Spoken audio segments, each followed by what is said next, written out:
नमस्कार दोस्तों, आप सभी साथियों का मैं संजय सिंह राणा भारतीय सर्वधर्म पार्टी के इस ऑफिशियल लाइव प्रोग्राम में आप सभी का हार्दिक स्वागत और अभिनंदन करता हूं। दोस्तों, जैसा कि आप जानते हैं, आपका यह छोटा भाई संजय सिंह राणा पिछले 11 वर्षों से देश से सांप्रदायिकता का समूल नाश करने के लिए, भ्रष्टाचार का समूल नाश करने के लिए, देश के युवाओं को मुफ्त शिक्षा, मुफ्त चिकित्सा, मुफ्त न्याय व रोजगार उपलब्ध कराने के लिए तन मन धन से संघर्ष कर रहा है।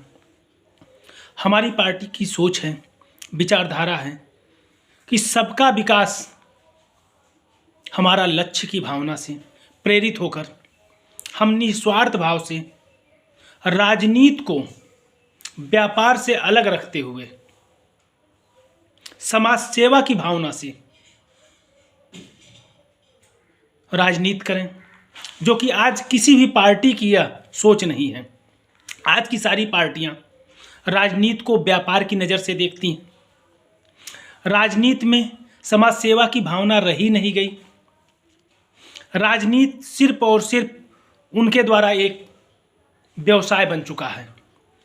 इसका सीधा सीधा उदाहरण है, प्रत्यक्ष प्रमाण आपके सामने है कि चुनाव जीतने के लिए उनके द्वारा साम दाम दंड भेद सभी नीतियां अपनाई जाती हैं। एक एक वोट को खरीदने के लिए पैसा पानी की तरह बहाया जाता है। उसके बाद चुनाव जीतने के बाद उसे चक्रवृद्धि ब्याज के माध्यम से चक्रवृद्धि ब्याज वसूल करके उसकी भरपाई की जाती है। इससे आप मुंह नहीं मोड़ सकते हैं, इसे आपको स्वीकार करना ही होगा। और आप देख रहे हैं, इसी मानसिकता के तहत आज हमारे देश में हमारे सदन की गरिमा, हमारे संसद की गरिमा, हमारी विधायिका की गरिमा, हमारी न्यायपालिका की गरिमा सब तार तार हो रही है। अपने एक प्रत्याशी को जिताने के लिए इन भ्रष्ट राजनीतिक पार्टियों के द्वारा, व्यापारी राजनीतिक पार्टियों के द्वारा साम दाम दंड भेद सभी नीतियां अपनाई जाती हैं।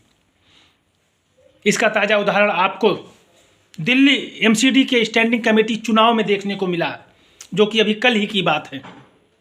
किस प्रकार दिल्ली की जो मेयर की कुर्सी जब भाजपा के हाथों से खिसक गई,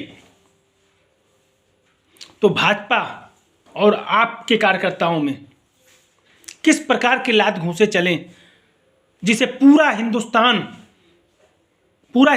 ही नहीं, पूरा विश्व देखा। और इसकी क्या असर हमारे देश की छवि पर पड़ी, इन राजनीतिक पार्टियों को उनसे कोई लेना देना नहीं है। भारतीय सर्वधर्म पार्टी पूछती है, अगर दिल्ली की महिला मेयर के द्वारा, नवनिर्वाचित मेयर की द्वारा जो नई मेयर चुनी गई हैं आम आदमी पार्टी की, उनके द्वारा अगर एक वोट को अवैध करार दिया गया, जिस प्रकार न्यूज़ पे मैंने देखा, तो 11 वर्षों के संघर्ष के दौरान मैंने भी देखा कि वो वोट अवैध था। क्योंकि जब कोई बैलेट पेपर पे हम वोट देते हैं, तो बैलेट पेपर को जब मोड़ते हैं तो वहाँ जो हमें निशान, जिस प्रत्याशी के सामने अपना मत देना होता है, उसी के सामने हम निशान लगा सकते हैं।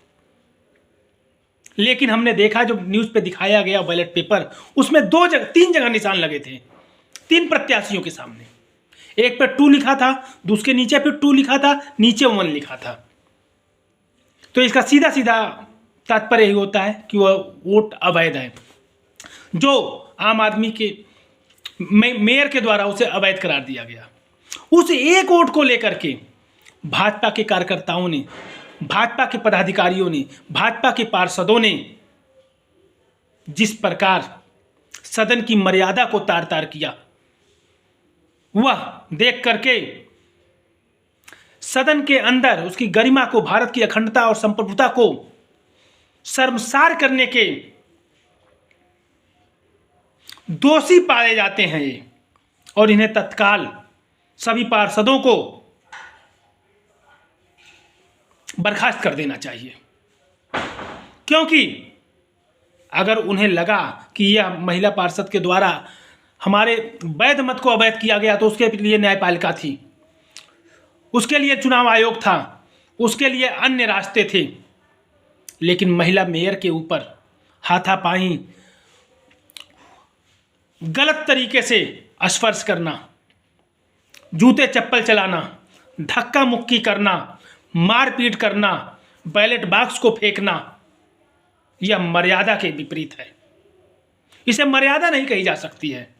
और भाजपा बात करती है महिला सम्मान की, अर्थात जब बात अपने पर आए तो महिला के सम्मान की कोई वैल्यू नहीं है, और बात जब उनकी अपने से जुड़े महिलाओं से हो, पार्टी से हो, तो महिला सम्मान वहां आ जाता है। ऐसी विचारधारा, ऐसी तुच्छ सोच की भारतीय सर्वधर्म पार्टी पूर्ण निंदा करती है। इसीलिए भारतीय सर्वधर्म पार्टी चाहती है सबका विकास हमारा लक्ष्य हो। हिंदू मुस्लिम सिख ईसाई से हमें कोई मतलब नहीं, ब्राह्मण क्षत्रिय वैश्य शूद्र से हमें कोई मतलब नहीं, अमीर गरीब, ऊंच नीच, छोटा बड़ा, अपना पराया से हमें कोई मतलब नहीं। हमारे लिए भारत का सबसे ऊपरी पायदान पर पहुंचा हुआ व्यक्ति और भारत का सबसे निचली पायदान पर खड़ा हुआ व्यक्ति सभी एक समान हैं। इनकी दूरी को हमें बांटने का, इनकी दूरी की खाई को कम करने का निस्वार्थ भाव से हमारा उद्देश्य होना चाहिए। इनके बीच में जो खाई है, जो इतनी लंबी खाई बना दी गई है इन 75 वर्षों के दौरान, कि अमीर और अमीर होता चला गया, गरीब और गरीब होता चला गया। गरीब की आज हालात ये है कि वह दाल रोटी के लिए भी बेबस है, क्योंकि हमारी सरकार ने अपने पिछले 9 वर्षों के कार्यकाल के दौरान महंगाई इतनी चरम पर कर दी है कि आज हमारी जो परिस्थिति है वह मुगलों के काल से और अंग्रेजों के काल से भी बदतर हो गई है। जैसे मुगल जबरिया कर वसूलते थे, अंग्रेज जबरिया कर वसूलते थे, वही हाल हमारे देश में मौजूदा परिस्थिति में हो रहा है। 1 रुपए का सामान 13 रुपए में मिल रहा है। ऐसी कोई वस्तु नहीं है जिस पर 18% और 10%, 5% का टैक्स न हो। 300 वाला सिलेंडर हम 1300 में लेने को विवश हैं। 50 का पेट्रोल आज हम 100 में लेने को विवश हैं। 20 रुपए किलो का आटा आज हम 35 रुपए में लेने को विवश हैं। इसे क्या कहा जाए? आम नागरिक को चाहिए क्या? निम्न मध्यम वर्गीय परिवार, मध्यम वर्गीय परिवार और सबसे निम्न वर्गीय परिवारों को क्या चाहिए होता है? 2 जून की सुकून की रोटी। एक मजदूर जाता है मजदूरी की आस में और अड्डे पे जाकर के वह दिन भर खड़ा रहता है, शाम को वापस आ जाता है, उसे काम नहीं मिलता है। तो आप सोचिए, जब उसकी जेब में 10 रुपए नहीं है तो शाम को खाना कैसे खाएगा? क्योंकि उसे एक टाइम का खाना बनाने के लिए कम से कम 50 रुपए तो चाहिए ही चाहिए।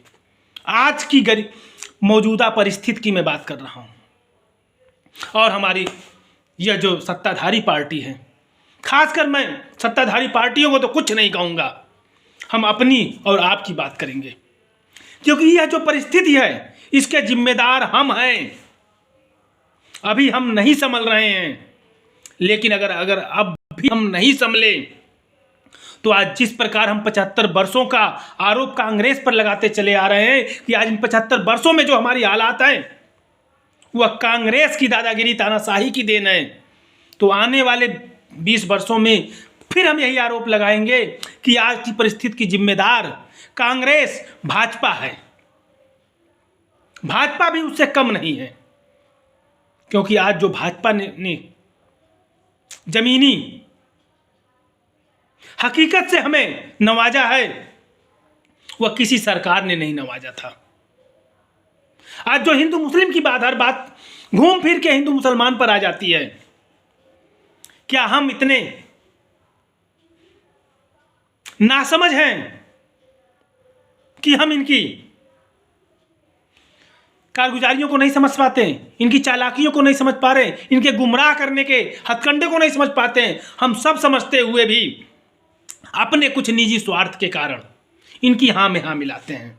लेकिन जब हमारे ऊपर वही पहाड़ टूटता है, वही अन्याय होता है, वही दुख होता है, तब हम बिलबिलाते हैं, तब हम चिल्लाते हैं।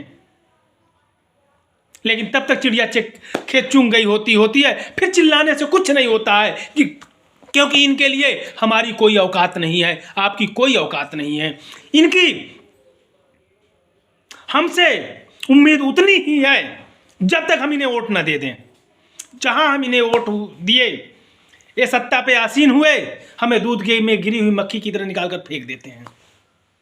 तो मेरे साथियों, मैं पुनः आपसे हाथ जोड़कर प्रार्थना करूंगा कि देश की संप्रभुता और एकता के लिए देश के हर नागरिक को मुफ्त शिक्षा, मुफ्त चिकित्सा, मुफ्त न्याय व रोजगार गारंटी के लिए, देश के हर नागरिक को 100% गुणवत्तापरक चिकित्सा मुहैया कराने के लिए, देश के हर नौनिहाल को उच्च गुणवत्तापरक शिक्षा उपलब्ध कराने के लिए, देश को 100% साक्षर बनाने के लिए, देश के 100% स्वस्थ बनाने के लिए, देश के हर युवा को रोजगार उपलब्ध कराने के लिए, देश को विश्वगुरु बनाने के लिए, देश से सांप्रदायिकता का समूल नाश करने के लिए, देश की राजनीति को